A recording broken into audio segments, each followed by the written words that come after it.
Star Wars Episode 1 re-released for Star Wars Day, and 25 years later, how does it hold up?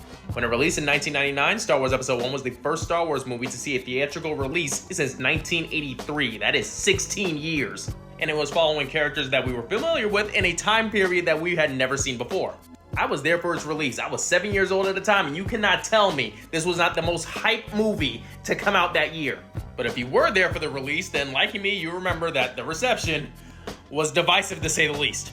Fans of the original trilogy hated this movie with a burning passion, saying that it was badly written, badly acted, badly paced, just a bad movie altogether. And even though I loved it when I was a child, I'm not gonna sit here and lie that I wasn't influenced by internet culture. As far as I was concerned, according to YouTube, this movie was dog water, and I hard agreed. But having the chance to watch it in theaters for the first time since 1999, I gotta say, it is every bit as stupid as people has been saying for the past 25 years.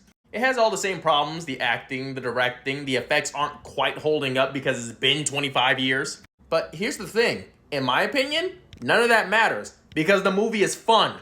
I think for many fans in 1999, they were going into Episode 1 looking for something like The Matrix, where you have complex themes and philosophical undertone. However, what George Lucas wanted to make was John Wick, where there is some lore and some fun world building, but you're mainly there to say, damn, that action scene was fire.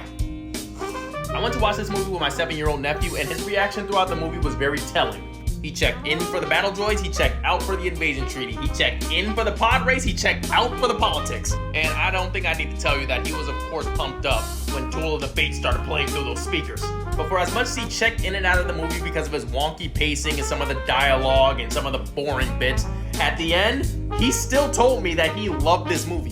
When he heard Duel of the Fates playing over the credits, he said, I love that part of the movie. I think 25 years ago, people were flabbergasted at the fact that a movie could still be bad, but also be a great fun time. This movie is probably never gonna escape the lower half of my ranking for the entire series, but in the end, it doesn't matter because I smiled the whole way through.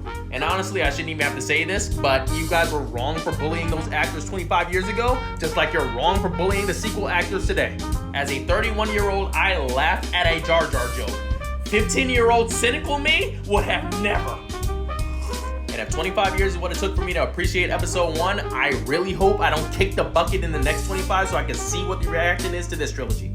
If I had to rate it, I would honestly give it a 6 out of 10. It has its issues, but I'm not going to sit here and say I did not have a good time with it. But as always, I want to hear from you guys. What did you think of Star Wars Episode 1, and what is your favorite prequel movie? Leave it in the comments. Let me know.